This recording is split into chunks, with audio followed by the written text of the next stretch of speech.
Welcome to Srinarayana Guru Open University degree classes.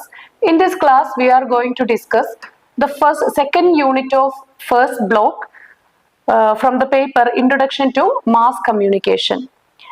The name of the second unit is Elements of Communication. നമ്മൾ ഈ ഒരു യൂണിറ്റിൽ discuss ചെയ്യുന്നത് elements of communication ആണ്. അത് കമ്മ്യൂണിക്കേഷന്റെ എലമെന്റ്സിനെ കുറിച്ച്.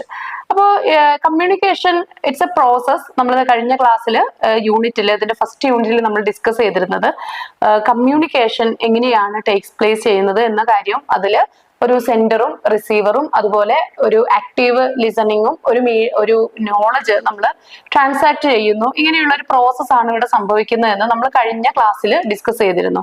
അപ്പൊ ഇവിടെ കമ്മ്യൂണിക്കേഷൻ പ്രോസസ്സിന് ചില കീ എലമെന്റ്സ് ഉണ്ട്. അപ്പൊ ഏതൊക്കെയാണ് ആ കീ എലമെന്റ്സ് എന്നാണ് നമ്മൾ ഈ ഒരു ചെറിയ യൂണിറ്റിൽ ഡിസ്കസ് ചെയ്യുന്നത്. So the first element is sender, അതായത് ഒരു കമ്മ്യൂണിക്കേറ്റർ, അല്ലെങ്കിൽ ഇതിനെ നമുക്ക് സോഴ്സ് എന്ന് പറയാം. ആദ്യത്തെ എലമെന്റ് എന്ന് പറയുന്നത് ഒരു സോഴ്സ് ആണ്. അതായത് ഒരു പേഴ്സൺ, ഈ കമ്മ്യൂണിക്കേഷനെ ഇനിഷ്യേറ്റീവ് എടുക്കുന്ന പേഴ്സണെ നമുക്ക് സെൻഡർ എന്ന് പറയാം. ഇപ്പൊ ഞാൻ നിങ്ങളുമായിട്ടൊരു വിവരം കമ്മ്യൂണിക്കേറ്റ് ചെയ്യുമ്പോൾ ഞാനാണ് sender, because I am taking initiation in this communication. So ഞാൻ ഇവിടെ സെൻഡർ ആണ്, അതല്ലെങ്കിൽ ഞാനാണ് ഇവിടുത്തെ source or the communicator. So നമ്മൾ ഇനി ഒരു റെസ്പോൺസിബിൾ എൻകോഡിങ് നടക്കുന്നത്, അല്ലെങ്കിൽ ഒരു മെസ്സേജ് ഡെലിവറിയുടെ ഒരു റെസ്പോൺസിബിൾ എൻകോഡിങ് നടക്കുന്നത് ഇവിടെ ഈ റിസീവർ ഈ കാര്യം റിസീവ് ചെയ്യുമ്പോഴാണ്. അപ്പൊ ഇവിടെ ഇതിന്റെ റെസ്പോൺസിബിലിറ്റി, അതായത് മെസ്സേജ് ഡെലിവർ ചെയ്യുന്ന റെസ്പോൺസിബിലിറ്റി എന്ന് പറയുന്നത് ആർക്കാണ്? അത് സെൻഡർക്കാണ്. എക്സാമ്പിള്, ഒരു മാനേജർ, ഒരു കമ്പനിയുടെ മാനേജർ അവരുടെ എംപ്ലോയീസിന് ചില ഇൻസ്ട്രക്ഷൻസ് നൽകുന്നു. അപ്പൊ ഇവിടെ എന്താണ്? അവിടെ സെൻഡർ എന്ന് പറയുന്നത് ദ മാനേജർ ആണ് അവിടുത്തെ സെൻഡർ. ഓക്കെ, ദെൻ രണ്ടാമത്തേത് മെസ്സേജ് ആണ്. സെക്കൻഡ് എലമെന്റ് എന്ന് പറയുന്നത് മെസ്സേജ് ആണ്. കാരണം ഈ സെൻഡർ പാസ് ചെയ്യുന്നത് എന്താണ്? It's A message. സോ ഒരു ഇൻഫർമേഷൻ, അല്ലെങ്കിൽ ഒരു ഐഡിയ, അതല്ലെങ്കിൽ ഒരു ഇമോഷൻ, ഇതൊക്കെ ആകാം ഒരു മെസ്സേജ് എന്ന് പറയുന്നത്. അതായത് the sender wants to convey particular information or an emotion, അങ്ങനെ എന്തെങ്കിലും ഒരു കാര്യമാണ് ഈ പെർട്ടിക്കുലർ സെൻഡർക്ക് സെൻഡ് ചെയ്യാനുള്ളത്, അതായത് ഡെലിവർ ചെയ്യാനുള്ളത്. ഇനി it can be verbal or non verbal. അത് വെർബൽ ആവാം, നോൺ വെർബൽ ആകാം, റിട്ടൺ ഓർ വിഷ്വൽ. അങ്ങനെ ഏത് ഫോമിലും നമുക്ക് ഒരു മെസ്സേജ് ഡെലിവർ ചെയ്യാനായിട്ട് സാധിക്കും. സോ മെസ്സേജിന്റെ സ്വഭാവം എന്തായിരിക്കും? അത് ഒന്നെങ്കിൽ വാക്കുകൾ കൊണ്ടുള്ളതാകാം, അല്ലെങ്കിൽ ചേഷ്ടകൾ കൊണ്ടുള്ളതാവാം, അല്ലെ? ജസ്റ്റേഴ്സ്, നമ്മുടെ കൃത്യമായിട്ടുള്ള സൈറ്റ്, ഇമോഷൻസ്, നമ്മളുടെ ഫേസിൽ വിരിയുന്ന ഭാവങ്ങൾ, ഇതെല്ലാം ഒരു മെസ്സേജ് ആയിട്ട് വരാറുണ്ട്. ദെൻ അത് എഴുതിയ രീതിയിലുള്ളതാകാം, വിഷ്വൽസ് ആവാം, ഡിജിറ്റലൈസ്ഡ് ഫോമിലാവാം. ഇനി ഏത് രീതിയിലും നമുക്ക് മെസ്സേജ് പാസ് ചെയ്യാവുന്നതാണ്. ഒരു ഇമെയിൽ അയക്കുന്നത്, നമ്മൾ ഒരു ഇമെയിൽ, ഔട്ട്ലൈനിങ് ഇമെയിൽ എന്ന് പറയുന്നത് എന്താ? അതൊരു ഡിജിറ്റൽ ആയിട്ടുള്ള ഒരു മെസ്സേജിന്റെ രീതിയാണ്. അപ്പോൾ നമുക്ക് ഒരാളോട് നമ്മൾ ചില പ്രോപ്പർ ടൈമിൽ സ്മൈൽ ചെയ്യുന്നതിന് ഒരു മെസ്സേജ് നമ്മൾ കൺവേ ചെയ്യുന്നുണ്ട്, അല്ലെങ്കിൽ നമ്മൾ വളരെ ഹാഷായിട്ട് ഒരാളെ നോക്കുന്നതിന് ഒരു മീനിങ് ഉണ്ട്, അല്ലെങ്കിൽ അതൊരു മെസ്സേജ് ആണ്, അല്ലെ? അപ്പോൾ ഇത് എല്ലാം ജസ്റ്റേഴ്സിന് തലയാട്ടുന്നത്, നോഡ് ചെയ്യുന്നത്, അല്ലെ? ഇതൊക്കെ മെസ്സേജ് ആയിട്ട് നമുക്ക് പറയാനായിട്ട് സാധിക്കും. ഓക്കെ, ഇനി അടുത്ത എലമെന്റ് എന്ന് പറയുന്നത് എൻകോഡിങ്. എൻകോഡിങ് എന്ന് പറയുന്നത് it's a process by which the sender converts their thoughts or ideas into a form of suitable transmission.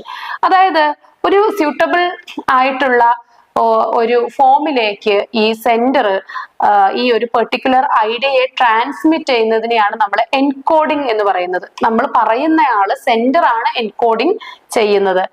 അപ്പോൾ അതില് എന്തൊക്കെയാണ്? സ്യൂട്ടബിൾ ആയിട്ടുള്ള വേർഡ്സ്, സിംബൽസ്, ജസ്റ്റേഴ്സ്, ഇതെല്ലാം ഈ എൻകോഡിങ്ങിൽ ഉൾപ്പെടുന്നുണ്ട്. അപ്പോൾ നമ്മളൊരു റിട്ടൺ മെസ്സേജിങ് ആണെങ്കിൽ അതിൽ നമ്മൾ ഉപയോഗിക്കുന്ന ലാംഗ്വേജ്, നമ്മൾ ചേർക്കുന്ന ചിഹ്നങ്ങള്, ചിത്രങ്ങള്, ഇതെല്ലാം ഈ എൻകോഡിങ്ങിൽ വരും. നമ്മൾ സംസാരിക്കുകയാണെങ്കിൽ നമ്മൾ സംസാരിക്കുമ്പോൾ നമ്മുടെ ഫേഷ്യൽ എക്സ്പ്രഷൻസ്, അതുപോലെ നമ്മുടെ gestures, the verbal language we are using, ഇതെല്ലാം എന്താണ്? ഇതെല്ലാം നമുക്ക് എൻകോഡിങ്ങിൽ വരുന്നതാണ്. ഇപ്പൊ നമ്മളൊരു സിമ്പിൾ ആയിട്ടുള്ള ഒരു ടെക്നിക്ക്, ഒരു ലാംഗ്വേജ് ടെക്നിക്ക് യൂസ് ചെയ്തിട്ട് നമ്മൾ ഒരു ഓഡിയൻസിനോട് സംവദിക്കുകയാണെങ്കിൽ അതിൽ വരുന്ന എല്ലാ കാര്യങ്ങളും എന്താണ്, it's the part of encoding. Okay, ഇനി മറ്റൊന്നാണ് മീഡിയം, അല്ലെങ്കിൽ നമുക്ക് അതിനെ ചാനൽ എന്ന് വിളിക്കാനായിട്ട് സാധിക്കും. ചാനൽ. അപ്പോൾ ഈ ഒരു മീഡിയം അല്ലെങ്കിൽ ചാനൽ എന്ന് പറയുന്നത് നമ്മൾ ആ സെന്ററിൽ നിന്ന് റിസീവറിലേക്ക് ഈ മെസ്സേജ് ചെല്ലുന്ന ആ ഒരു വേ, അല്ലെങ്കിൽ ആ ഒരു പാതയെയാണ് നമുക്ക് ചാനൽ എന്ന് പറയാനായിട്ട് സാധിക്കുന്നത്.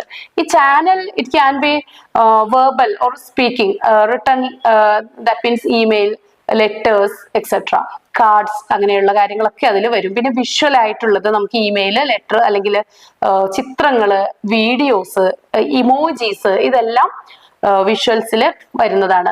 പിന്നെ ഇലക്ട്രോണിക് ആണ് മറ്റൊന്ന്. അതിൽ ഫോണ്, കോള്, നമ്മൾ ഫോൺ ചെയ്യുന്നത്, ഇലക്ട്രോണിക് മീഡിയ ഉപയോഗിച്ചിട്ട് നമ്മൾ മെസ്സേജ് പാസ് ചെയ്യുന്ന ഏത് സിസ്റ്റത്തെയും നമുക്ക് എന്ത് പറയാം, it's A kind of channel. Then മറ്റൊന്ന് റിസീവർ ആണ്.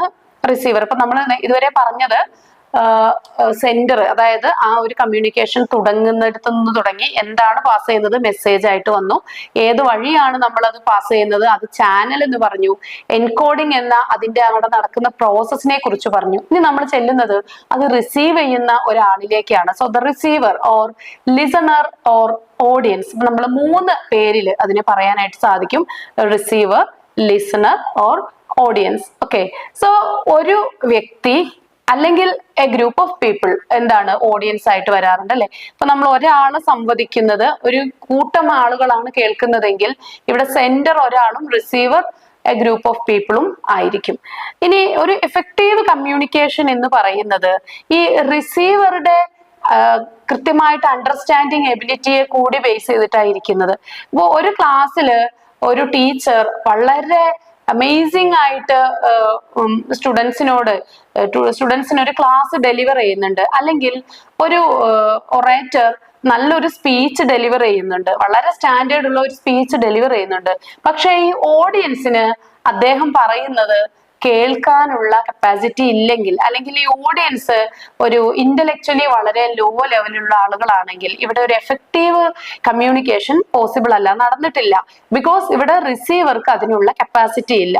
So it's A must that ഈ റിസീവറും എന്താണ് വളരെ ഏബിൾ ആയിരിക്കുക എന്നുള്ളത് അപ്പോ ഒരു കമ്മ്യൂണിക്കേഷനിൽ വളരെ മസ്റ്റ് ആയിട്ടുള്ള കാര്യമാണെന്ന് മനസ്സിലായല്ലോ. ദെൻ മറ്റൊന്നാണ് ഡീകോഡിങ്. ഡീകോഡിങ് എന്ന് പറഞ്ഞാൽ ഈ റിസീവർ ഈ പറയുന്ന കേട്ട മെസ്സേജിനെ ഇന്റർപ്രിറ്റ് ചെയ്യുന്ന ഒരു പ്രോസസ്സിനെ ആണ്, അല്ലെങ്കിൽ ഒരു എൻകോഡ് ചെയ്ത മെസ്സേജിനെ അദ്ദേഹം ഇന്റർപ്രിറ്റ് ചെയ്യുന്നതിനെയാണ് നമ്മൾ ഡീകോഡിംഗ് എന്ന് പറയുന്നത്. So decoding accuracy is depends on the receivers background knowledge or context. അപ്പൊ ഒരു റിസീവർ എങ്ങനെയാണോ ഈ മെസ്സേജിനെ ഡീകോഡ് ചെയ്യുന്നത്, അത് അദ്ദേഹത്തിന്റെ ഒരു ബാക്ക്ഗ്രൗണ്ടും ലാംഗ്വേജ് അറിയാനുള്ള കപ്പാസിറ്റിയും ഒക്കെ നോളജും ഒക്കെ അനുസരിച്ചിരിക്കും. ഇപ്പൊ നമുക്ക് പരിചിതമല്ലാത്ത ഒരു ലാംഗ്വേജിൽ നമ്മളിലേക്ക് ഡെലിവർ ചെയ്യപ്പെടുന്ന ഒരു മെസ്സേജ് നമുക്ക് പ്രോപ്പർ ആയിട്ട് ഡീകോഡ് ചെയ്യാൻ സാധിച്ചോളണമെന്നില്ല. ബിക്കോസ് നമുക്ക് ആ നോളജ് ഇല്ല, ലാംഗ്വേജിൽ നോളജ് ഇല്ല. ഇംഗ്ലീഷ് അറിയാത്ത ഒരാൾക്ക് ഇംഗ്ലീഷില് ഒരു മെസ്സേജ് കിട്ടിക്കഴിഞ്ഞാൽ അയാൾക്ക് അത് കൃത്യമായിട്ട് ഡീകോഡ് ചെയ്യാൻ പറ്റില്ല, അയാൾക്ക് he is unable to interpret that message. അപ്പോൾ അത് എന്തുകൊണ്ടാണ് അങ്ങനെ സംഭവിക്കുന്നത്? Because he has no knowledge. അത് ഈ ഒരു പെർട്ടിക്കുലർ വിഷയത്തിൽ ഇദ്ദേഹത്തിന് നോളജ് ഇല്ല, അതുകൊണ്ടാണ് അങ്ങനെ സംഭവിക്കുന്നത്. അപ്പോൾ ഒരു സ്റ്റുഡന്റിന് ഒരു പ്രൊഫസറുടെ ഒരു ലെസൺ മനസ്സിലാവണമെങ്കിൽ ഈ കുട്ടിക്കും അതിനുള്ള കപ്പാസിറ്റി ഉണ്ടായിരിക്കണം. ദെൻ മറ്റൊന്നാണ് ഫീഡ്ബാക്ക്. അപ്പോൾ ഫീഡ്ബാക്ക് എന്ന് പറയുന്നത് ഇതൊരു റെസ്പോൺസ് ആണ്, അല്ലെങ്കിൽ ഒരു റിയാക്ഷൻ ഓഫ് ദ റിസീവേഴ്സ് സെന്ററുടെ ആ ഒരു മെസ്സേജിനോടുള്ള റിസീവറുടെ റിയാക്ഷൻ ആണ് ഫീഡ്ബാക്ക് എന്നതുകൊണ്ട് അർത്ഥമാക്കുന്നത്. അപ്പോൾ ഇവിടെ ഈ ഒരു ഫ്യൂച്ചർ കമ്മ്യൂണിക്കേഷനിൽ ഈ ഫീഡ്ബാക്ക് വളരെ മസ്റ്റ് ആയിട്ടുള്ള ഒരു കാര്യമാണ്. അതായത് നമ്മൾ ഒരാളോട് ഒരു കാര്യം കമ്മ്യൂണിക്കേറ്റ് ചെയ്യുമ്പോൾ ഈ റിസീവർ കൃത്യമായിട്ടുള്ള ഒരു ഫീഡ്ബാക്ക് നമുക്ക് തന്നെങ്കിൽ മാത്രമേ ഈ സെന്റർക്ക് മുന്നോട്ട് പോകാനായിട്ട് സാധിക്കൂ. അതായത് ഒരു ഫ്യൂച്ചർ മെസ്സേജ് ഡെലിവർ ചെയ്യണമെങ്കിൽ കൃത്യമായിട്ടുള്ള ഫീഡ്ബാക്ക് കിട്ടിയിരിക്കണം. അപ്പോൾ എക്സാമ്പിള്, ഒരു ക്ലയന്റ് നമ്മളോടൊരു കാര്യം ചോദിക്കുമ്പോൾ ഏതെങ്കിലും ഒരു പ്രോഡക്റ്റിനെ കുറിച്ചുള്ളൊരു ഡീറ്റെയിൽസ് ആണ് ചോദിക്കുന്നതെങ്കിൽ കൃത്യമായിട്ട് അതിന് റിപ്ലൈ കിട്ടിയെങ്കിൽ മാത്രമേ അയാൾക്ക് അടുത്ത ചോദ്യം അല്ലെങ്കിൽ അടുത്ത ഘട്ടത്തിലേക്ക് മുന്നോട്ട് പോകാനായിട്ട് സാധിക്കൂ. അപ്പോൾ അത് വളരെ മസ്റ്റ് ആയിട്ടുള്ള ഒരു കാര്യമാണ്. ഇനി ഒന്നാണ് കോണ്ടെക്സ്റ്റ്. മറ്റൊരു എലമെന്റ് എന്ന് പറയുന്നത് കോണ്ടെക്സ്റ്റ് ആണ്. അതായത് നമ്മൾ ഈ ഒരു കമ്മ്യൂണിക്കേഷൻ നടത്തുന്ന ഒരു സിറ്റുവേഷൻ ഈ മെസ്സേജിനെ സംബന്ധിച്ച് വളരെ ഇമ്പോർട്ടന്റ് ആയിട്ടുള്ള ഒന്നാണ്. അത് ഫിസിക്കൽ സിറ്റുവേഷൻസ് ആകാം, socio cultural or psychological background, everything ഇതൊക്കെ അതിന്റെ അണ്ടറിൽ വരുന്നതാണ്. ഒരു ബിസിനസ് നെഗോഷിയേഷൻ, ഒരു മീറ്റിംഗിൽ നടക്കുന്ന ഒരു വളരെ ഫോർമൽ ആയിട്ടുള്ള ഒരു ബിസിനസ് നെഗോഷിയേഷൻ എന്ന് പറയുന്നത് അതൊരു കോണ്ടെക്സ്റ്റുവൽ ആണ്. അവിടെ ആ ബിസിനസ് ക്ലാസ്സിനിടയിലുള്ള ലാംഗ്വേജ് ആണ് അവിടെ യൂസ് ചെയ്യേണ്ടത്. എന്നാൽ ഒരു ഫ്രണ്ട് സർക്കിളിനിടയിൽ നടക്കുന്ന ഒരു കമ്മ്യൂണിക്കേഷൻ എന്ന് പറയുന്നത് അത് നമ്മൾ നേരത്തെ പറഞ്ഞ ബിസിനസ് കമ്മ്യൂണിക്കേഷനിൽ നിന്ന് ഡിഫറെന്റ് ആണ്. ബിക്കോസ് അതിന്റെ രണ്ടിന്റെയും കോണ്ടെക്സ്റ്റും അവരുടെ cultural background and social background, emotional background, everything is different. അപ്പോൾ അതുകൊണ്ട് നമുക്ക് ഈ രീതിയിൽ കൃത്യമായിട്ടുള്ള ഒരു കമ്മ്യൂണിക്കേഷൻ നടക്കണമെങ്കിൽ കോണ്ടെക്സ്റ്റും വളരെ അത്യാവശ്യമാണ്. ഇനി ഒന്നാണ് മറ്റൊരു എലമെന്റ് എന്ന് പറയുന്നത് നോയ്സ് ആണ്. ഈ നോയ്സ് എന്ന് പറയുന്നത് അതൊരു ബാരിയർ ആണ്. ആക്ച്വലി ഒരു കമ്മ്യൂണിക്കേഷൻ ബാരിയർ ആണ് നോയ്സ് എന്ന് പറയുന്നത്. നോയ്സ് എന്ന് പറയുമ്പോൾ നമുക്ക് അസ്വസ്ഥത ഉണ്ടാക്കുന്ന തരത്തിലുള്ള ഒരു ശബ്ദം, അല്ലെ? അതായത് ഒരു ഒച്ച എന്ന് നമ്മൾ പറയുന്നത്, നമ്മൾ സംസാരിക്കുമ്പോൾ ഹിൻഡ്രൻസ് ആയിട്ട് കടന്നു വരുന്ന മറ്റു ശബ്ദങ്ങളെയാണ് നമ്മൾ യഥാർത്ഥത്തിൽ നോയ്സ് എന്ന് പറയുന്നത്. വെറും ശബ്ദം എന്നുള്ളതല്ല, അതായത് സെന്ററുടെ ശബ്ദമല്ല, other than that of sender's voice. അപ്പോൾ അതാണ് നോയ്സ് എന്ന് പറയുന്നത്. അപ്പോൾ ഇതില് പലതരത്തിലുള്ള നോയ്സിനെ നമുക്ക് പല ടൈപ്സ് ഓഫ് നോയ്സ് ഡിസ്കസ് ചെയ്യാം. ഒന്നാമത്തത് ഫിസിക്കൽ നോയ്സ് ആണ്. അത് ഫോർ എക്സാമ്പിൾ ഒരു ട്രാഫിക് സൗണ്ട് അല്ലെങ്കിൽ ഒരു എക്സ്റ്റേണൽ സൗണ്ട് നമ്മളെ ഡിസ്ട്രാക്ട് ചെയ്യുന്ന രീതിയിൽ, സെന്ററേയും റിസീവറേയും ഡിസ്ട്രാക്ട് ചെയ്യുന്ന രീതിയിൽ വരുന്ന ഒരു ഔട്ട്വേർഡ് കമ്മിങ് ഒരു എന്താ പറയുന്നത് ഒരു നോയ്സ്, ഒരു ഫാക്ടറിയുടെ ശബ്ദം, വാഹനങ്ങൾ പോകുന്ന ശബ്ദം, നമ്മൾ പങ്കെടുക്കുന്നതല്ലാത്ത മറ്റൊരു മീറ്റിങ്ങിലെ അല്ലെങ്കിൽ മറ്റൊരു ഉച്ചഭാഷിണിയുടെ ശബ്ദം, ഇതെല്ലാം ഒരു ടൈപ്പ് ഓഫ് നോയ്സ് ആയിട്ട് വരും. ദെൻ സൈക്കോളജിക്കൽ നോയ്സ് ആണ് മറ്റൊന്നത്.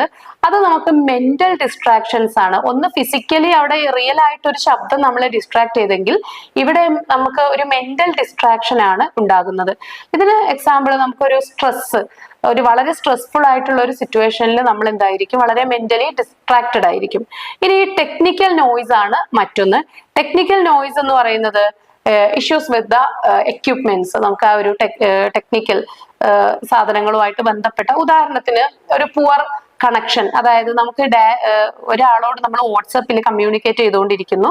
സോ ഈ സെൻഡർ കൃത്യമായിട്ട് വാട്സപ്പിൽ മെസ്സേജ് അയക്കുമ്പോഴും ഈ റിസീവർക്ക് അത് സ്വീകരിക്കാൻ പറ്റാത്ത ഒരു സിറ്റുവേഷനിലാണ് ഉള്ളത് എങ്കിൽ, അത് ബിക്കോസ് നെറ്റ്വർക്ക് ഇല്ലാത്ത ഒരു സിറ്റുവേഷൻ ഒക്കെയാണ് ഉള്ളത് എന്നുണ്ടെങ്കിൽ നമുക്ക് കൃത്യമായിട്ട് ഈ കമ്മ്യൂണിക്കേഷൻ അവിടെ പോസിബിൾ ആകില്ല. അപ്പൊ ഇത്രയുമാണ് നമുക്ക് ഈ ഒരു ഭാഗത്ത് എലമെന്റ്സ് ഓഫ് കമ്മ്യൂണിക്കേഷൻ എന്ന ഭാഗത്ത് പഠിക്കാനുള്ളത്.